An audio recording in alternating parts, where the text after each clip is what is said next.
ದೇಶಾದ್ಯಂತ ಇಂದು ಈದ್ ಮಿಲಾದ್ ಅನ್ನು ಆಚರಿಸಲಾಗುತ್ತಿದೆ.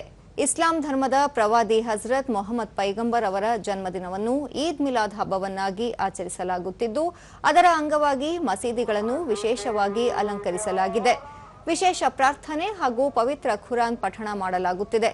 ಜೊತೆಗೆ ಶಾಂತಿ ಸೌಹಾರ್ದತೆಯ ಸಂಕೇತವಾಗಿ ಹಲವೆಡೆ ಮೆರವಣಿಗೆಗಳನ್ನು ನಡೆಸಲಾಗುವುದು.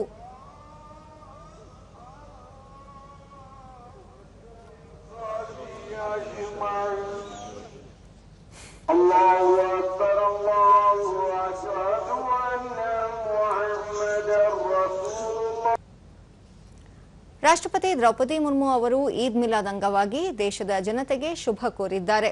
ಅವರು ತಮ್ಮ ಸಂದೇಶದಲ್ಲಿ ಈದ್ ಮಿಲಾದ್ ಉನ್ ನಬಿ ಶುಭ ಸಂದರ್ಭದಲ್ಲಿ ಭಾರತ ಮತ್ತು ವಿದೇಶಗಳಲ್ಲಿ ವಾಸಿಸುತ್ತಿರುವ ಎಲ್ಲ ನಾಗರಿಕರಿಗೆ, ವಿಶೇಷವಾಗಿ ಮುಸ್ಲಿಂ ಬಾಂಧವರಿಗೆ ಶುಭ ಹಾರೈಕೆಗಳು. ಈ ದಿನ ಪ್ರವಾದಿ ಮೊಹಮ್ಮದರ ಧರ್ಮೋದ್ದೇಶಗಳನ್ನು ನೆನಪು ಮಾಡಿಕೊಳ್ಳಲಾಗುವುದು.